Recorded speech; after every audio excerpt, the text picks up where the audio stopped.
They said it during dessert, right there at the dining table, in front of 12 people. My father set down his wine glass and looked directly at me. Honestly, Kennedy, your money doesn't impress anyone. You think, because you have a successful career, you're better than us? You're not. Your money doesn't matter here. And frankly, neither do you. My mother nodded, cutting into her cake. It's true. You've always thought you were so superior just because you went to some fancy college and make good money. But money doesn't make you family. It doesn't make you important. My sister Brianna smirked from across the table. Thank God someone finally said it. Kennedy's always walking around here like she's doing us a favor just by showing up. Newsflash, nobody cares about your salary or your career. We don't need you or your money. I sat there, my champagne glass frozen halfway to my lips, staring at the three of them. My aunts and uncles looked uncomfortable. My cousins studied their plates. My grandparents said nothing. Nobody defended me. Nobody spoke up. I set down my glass carefully, pushed back my chair, and stood up. You're absolutely right, I said quietly. My money doesn't matter here. So from now on, you won't be getting any of it. I walked out of that dining room, got in my car, and drove away. They thought I was just hurt, that I'd cool down and come back like I always did. But what they didn't know was that for the past 5 years, I'd been bankrolling almost everything they had. And by Monday morning, when they woke up to a series of very official letters, they realized that my money mattered a lot more than they thought. And the move I made, it destroyed everything they'd taken for granted. My name is Kennedy, and I'm 34 years old. I'm a senior software engineer at a tech company in San Francisco, making $240,000 a year plus stock options. I worked hard to get here. Full scholarship to MIT, internships at top companies, climbing the ladder through skill and determination. I bought my own condo at 27.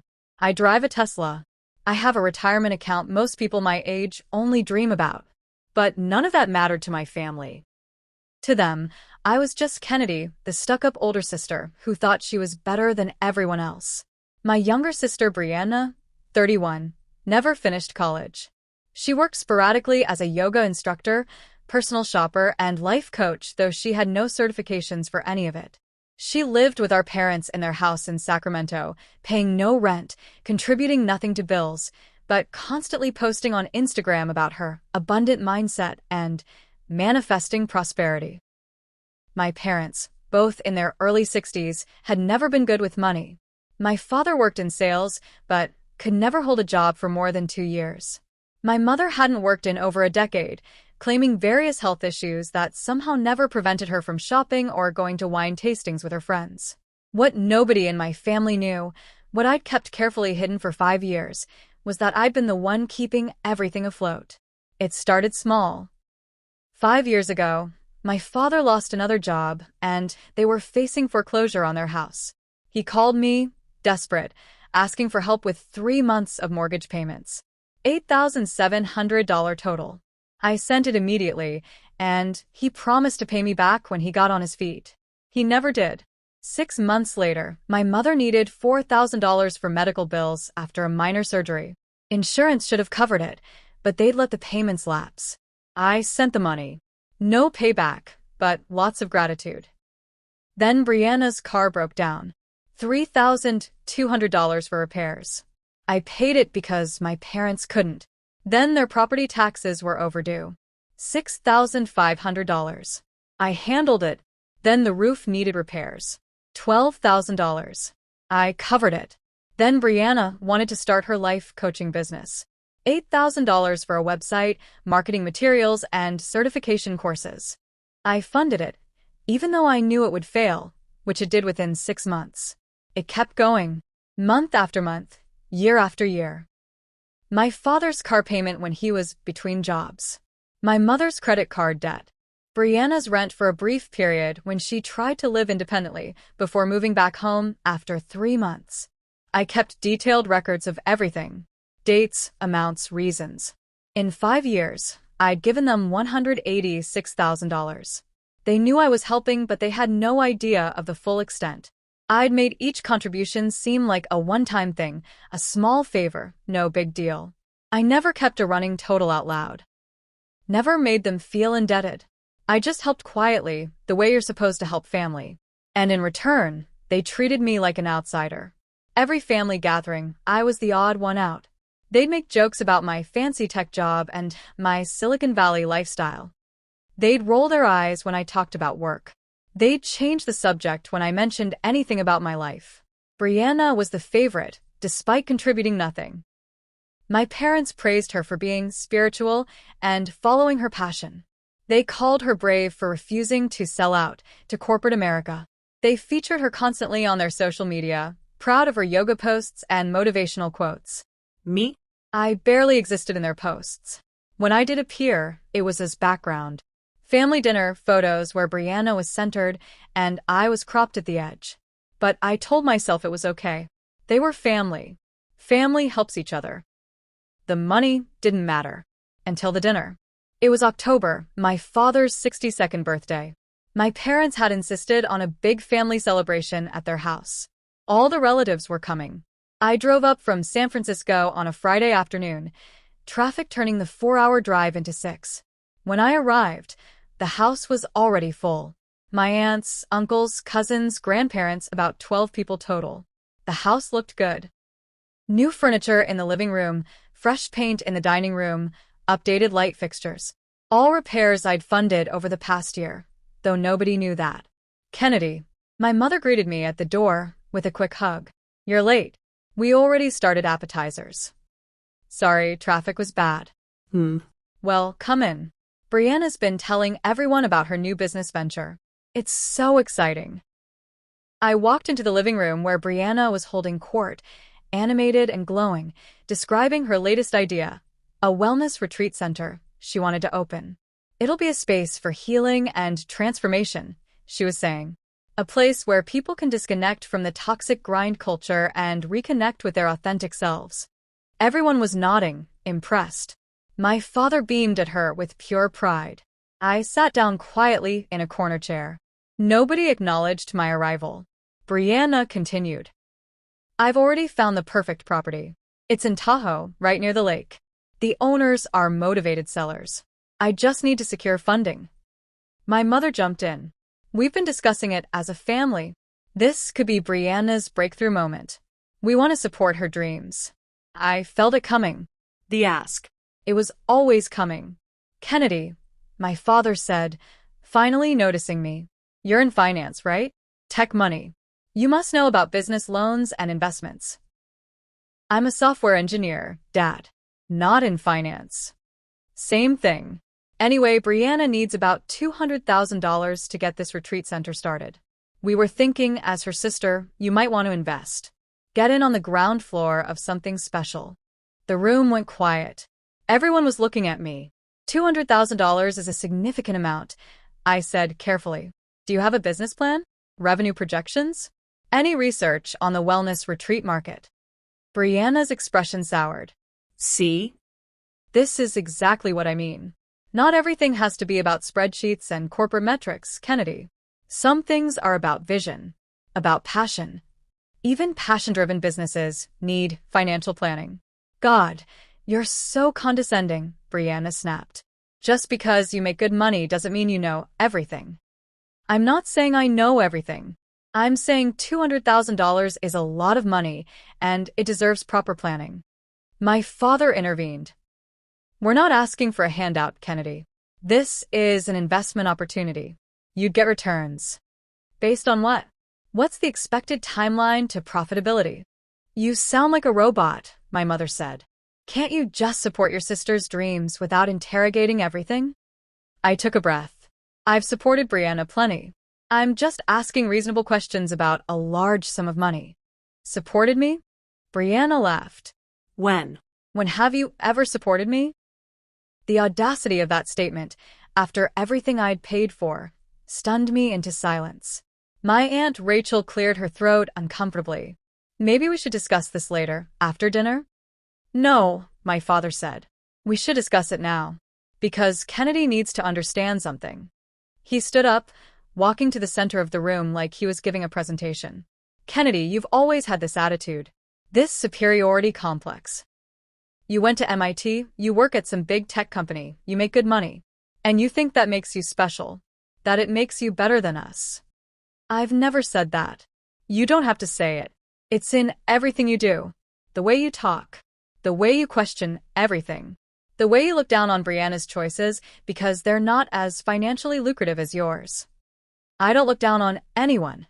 Yes, you do, my mother interjected. You think we don't notice? You think we don't see the judgment in your eyes every time you come here? I looked around the room. My aunts and uncles were watching silently. My cousins looked uncomfortable. My grandparents were studying their hands. I come here to spend time with family, I said quietly. That's all I've ever wanted. No, Brianna said, standing up to join our parents. You come here to remind us how successful you are, how much money you make, how much smarter you think you are than the rest of us. My chest was tight. This was escalating in a way I didn't understand. Dinner was called, and we moved to the dining room. The tension followed us. Conversations were stilted. Everyone was careful around me, like I was a bomb about to explode. Dessert came. Cake for my father's birthday. Champagne was poured. My father stood to make a toast. I want to thank everyone for being here tonight, he started. Family means everything to us, and I'm grateful for all the love and support in this room. He paused, looking directly at me. But I also want to address something. There's a difference between family who show up because they love you and family who show up to feel superior. Some people think their money, their career, their success makes them more important than everyone else. My stomach dropped. Kennedy, he continued, your money doesn't impress anyone here. You think because you have a successful career, because you make good money, that you're better than us? You're not. Your money doesn't matter here. And frankly, neither do you. The words hung in the air like poison. My mother nodded, setting down her fork. It's true, Kennedy. You've always thought you were so superior just because you went to some fancy college and make good money. But money doesn't make you family. It doesn't make you important. What makes you family is being there emotionally, supporting each other's dreams, not just throwing money around and acting like you're doing us a favor. Brianna leaned forward, her smirk vicious. Thank God someone finally said it. Kennedy's always walking around here like she's doing us a favor just by showing up. Newsflash, nobody cares about your salary or your career. We don't need you or your money. We need you to be a real sister, a real daughter. But you're too busy being successful to actually connect with anyone. I sat there, frozen. 12 pairs of eyes on me, waiting for my response. Waiting for me to defend myself, to apologize, to beg for acceptance. Instead, something clicked. A clarity I'd never felt before. I set down my champagne glass carefully, pushed back my chair, stood up. You're absolutely right, I said, my voice calm and steady. My money doesn't matter here. So from now on, you won't be getting any of it. My father's expression shifted. What's that supposed to mean? It means exactly what I said. If my money doesn't matter, if I don't matter, then I have no reason to keep giving it to you. Giving it to us? My mother's voice rose. You make it sound like we're charity cases. Aren't you? I pulled out my phone, opened my banking app, and pulled up the spreadsheet I'd been keeping.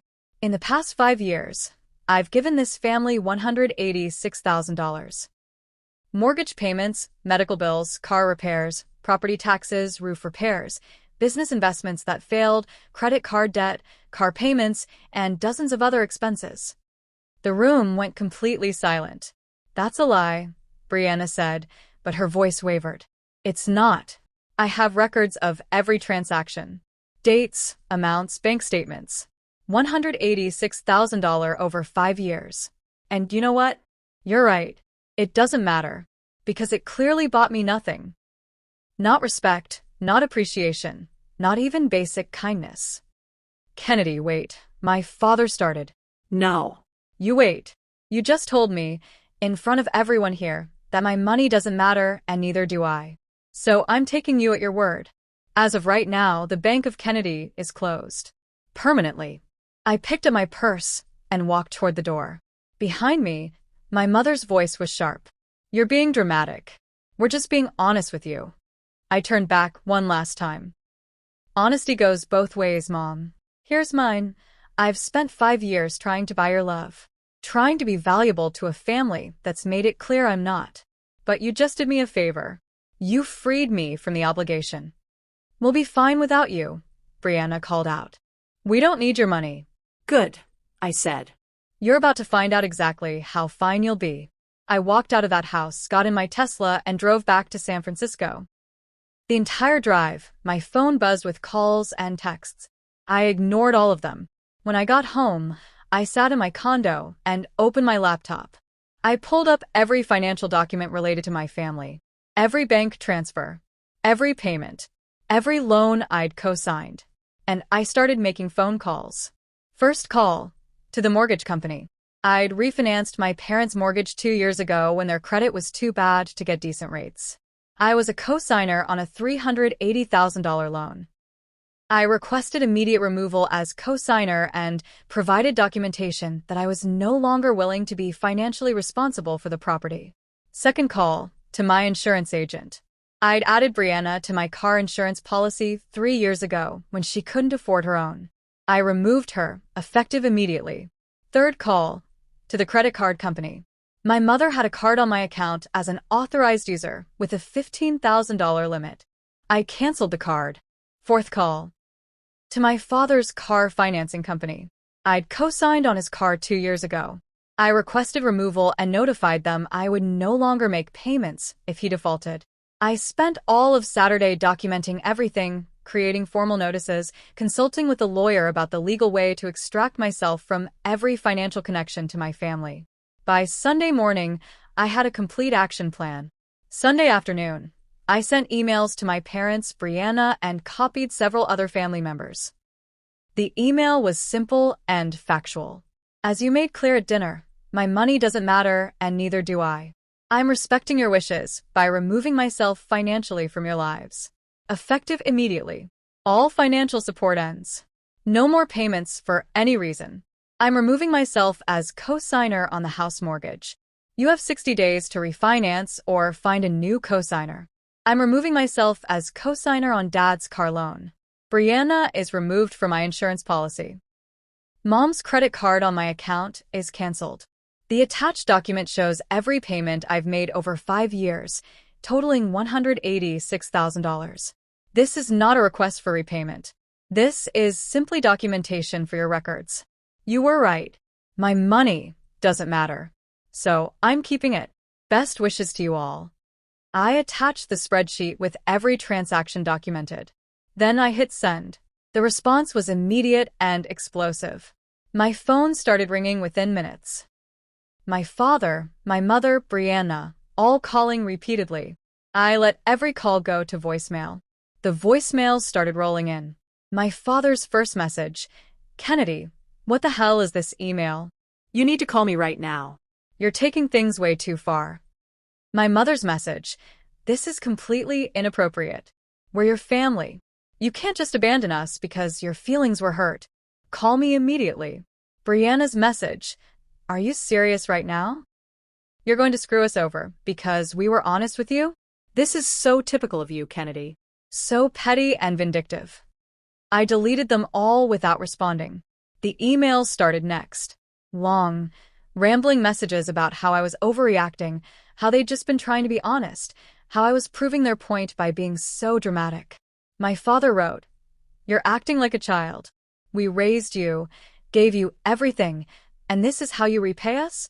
By pulling the rug out from under us financially? We have bills to pay, Kennedy. Real obligations. You can't just walk away." I replied with one line. You said my money doesn't matter. I'm agreeing with you. My mother tried guilt.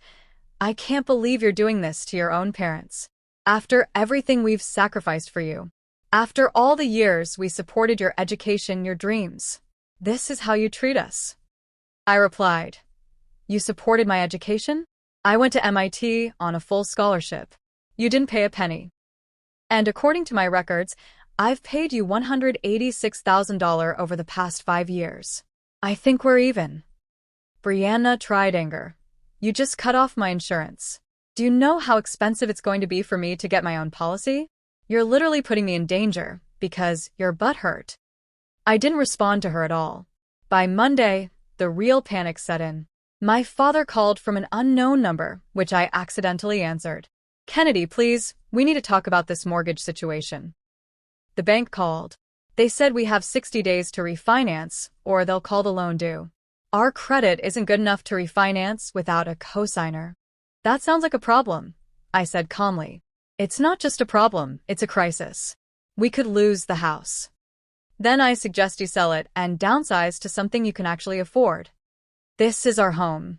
We've lived here for 20 years. And I've been paying for it for the past 5. Without acknowledgement, without thanks, and apparently without it mattering at all. So, now you get to figure it out on your own. Kennedy, please. I'm sorry about what was said. We were just frustrated. We didn't mean it. Yes, you did. And that's okay. You're entitled to your feelings. But I'm also entitled to stop funding people who don't value me. We do value you. No, you value my money. There's a difference. What do you want from us? An apology. I don't want anything from you. That's the point. I'm done wanting things from people who have nothing to give. I hung up. My Aunt Rachel called later that day. Kennedy, I saw your email. I had no idea you'd been helping your parents so much. They didn't want people to know. Made it seem like they had everything under control. But $186,000? That's incredible. And they never acknowledged it. Not really. It was always just expected. Normal. Like I owed them. And then they said those things at dinner. I should have spoken up. I'm sorry I didn't. It's okay, Aunt Rachel. I don't blame you. But honey, what happens now? Your parents really are in trouble. They can't refinance that house. Then they sell it and move somewhere cheaper. People do it all the time. Your mother is devastated. She was devastated enough to tell me I don't matter. She'll survive this too. There was a long pause. You're right. What they did was cruel. I'm proud of you for standing up for yourself. Thank you. That means more than you know. Over the next 2 weeks, the financial consequences started hitting. The mortgage company confirmed they wouldn't extend the cosigner removal deadline. My parents had 60 days to refinance or find a new cosigner, or the house would go into foreclosure proceedings. My father tried every bank. All rejected them due to their poor credit history and his unstable employment record. He tried asking other family members to cosign. Everyone declined. Turns out, when people know the full story, they're less willing to take on financial risk. Brianna got quoted for her own car insurance. $340 per month due to her multiple speeding tickets and an at-fault accident. She couldn't afford it and had to park her car, relying on my parents to drive her everywhere. My mother's credit card on my account was canceled with $8,700 outstanding balance. She received a bill demanding payment within 30 days. She couldn't pay it. Meanwhile, I was thriving. Without the constant drain of supporting my family, I had money to actually enjoy. I booked a vacation to Japan. I upgraded my condo. I invested more in my retirement accounts. I felt lighter than I had in years. 3 weeks after the dinner, my grandmother called. Kennedy, dear, I need to talk to you about what's happening. Okay, Grandma. Your parents are in serious trouble. They're going to lose the house. Your father's having health issues from the stress. Your mother cries every day. I'm sorry to hear that. Are you really going to let them lose everything? Grandma, they told me I don't matter. They said my money doesn't matter. They said it in front of 12 people.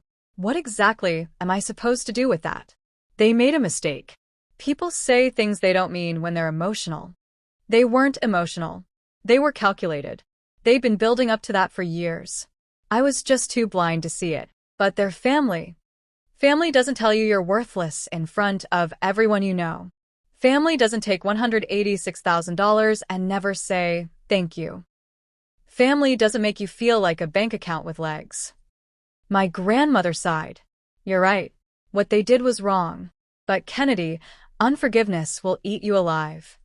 I'm not holding on to anger, Grandma. I'm just holding on to my money and my dignity. There's a difference. What happens to them now? Whatever they figure out. They're adults. They can solve their own problems. For weeks after the dinner, my parents listed their house for sale. They had no choice. They couldn't refinance, couldn't find a co-signer, couldn't make the payments on their own. The house sold in 2 weeks. After paying off the mortgage and all their other debts, they had about $85,000 left. They used it to buy a small condo in a less expensive area and cover their immediate expenses. My father had to take a job in customer service, a significant step down from his sales positions. My mother got a part-time job at a retail store, her first employment in over a decade. Brianna had to move out and get a real job. She ended up working as a receptionist at a dental office, the first steady employment she'd had in years. Their lifestyle changed dramatically. No more nice dinners out. No more wine tastings.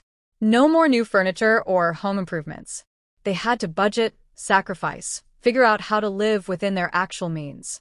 And I felt nothing. No guilt, no satisfaction. Just peace. 6 months after the dinner, my mother reached out via email. Not asking for money this time. Just talking. Kennedy, I've been in therapy. Working through a lot of things. I want you to know that what we said at that dinner was unforgivable. You didn't deserve that. You never deserved any of the way we treated you.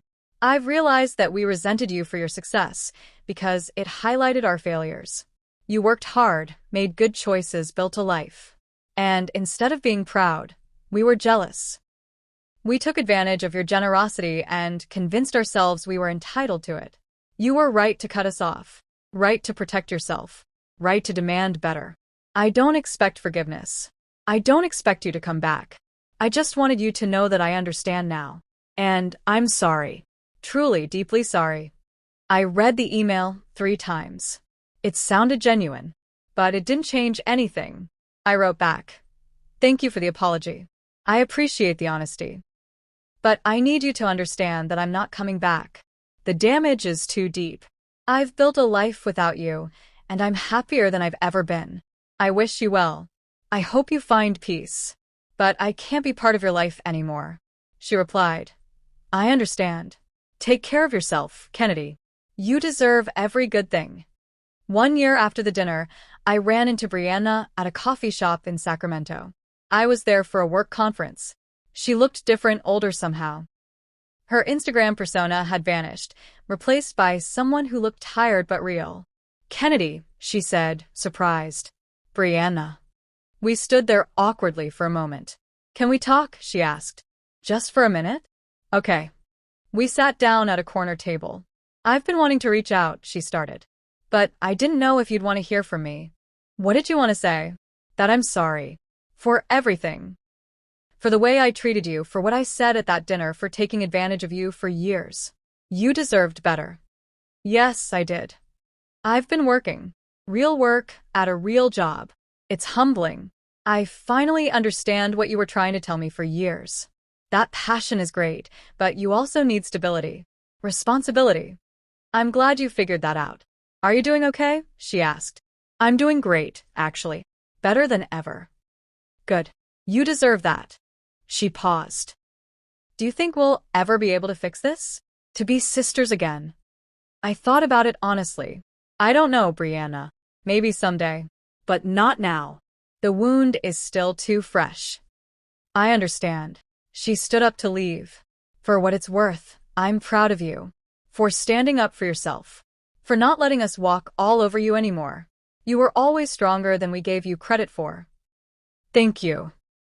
She left, and I sat there for a while, thinking about family, forgiveness, and what we owe the people who hurt us. 2 years after the dinner, I'm exactly where I need to be. I got another promotion at work. I'm making $280,000 now. I invested in some property. I'm dating someone who values me for who I am, not what I can provide. I built a chosen family of friends who celebrate my success instead of resenting it. Who support my dreams instead of mocking them. Who show up because they want to, not because they need something. My parents and Brianna are figuring out their lives without me. I hear updates occasionally from relatives. They're surviving, adjusting to a more modest lifestyle, learning to live within their means. And I'm thriving. Not because I cut them off, but because I finally valued myself enough to walk away from people who didn't. People ask if I regret it. if I miss having a family, if I feel guilty for letting them struggle. I tell them the truth. I don't regret it at all. Because the family I lost wasn't supporting me. They were using me. And there's a difference. My money does matter. It matters because I earned it. Because it represents years of hard work, sacrifice, and discipline. Because it's mine. And I matter too. Not because of my salary or my success, but because I'm a human being who deserves respect, appreciation, and love. They said my money doesn't matter, and neither do I. So I made my move. I took back my money. I took back my dignity. I took back my life. And I've never been happier. I'm Kennedy. My parents said I didn't matter. My sister agreed. So I stopped funding the life they took for granted. I stopped begging for acceptance from people who only valued what I could give them. And you know what I learned? Sometimes the best thing you can do for people who don't appreciate you is to let them figure out how much they needed you all along. My money mattered. I mattered. And now they know it. If you've ever been told you don't matter by the people you've been secretly supporting, drop a comment and let me know where you're watching from. Your story matters. You matter. Hit subscribe if you believe that financial abuse is real, and walking away from people who only value your wallet isn't cruel, it's necessary. Because I'll be here every week with stories about people who took back their power from takers disguised as family. Drop a blue heart in the comments if you've ever been the family ATM. If you've ever been generous only to be told you're not generous enough. If you've ever given everything and been told you're nothing. You're not an ATM. You're not a resource to be extracted. And your worth isn't measured by what you can provide to ungrateful people. Share this with someone who needs to hear that taking back your money from people who don't value you isn't selfish, it's self-respect. Your contributions matter. Your boundaries matter. And you deserve people who see your value beyond your bank account. See you in the next story.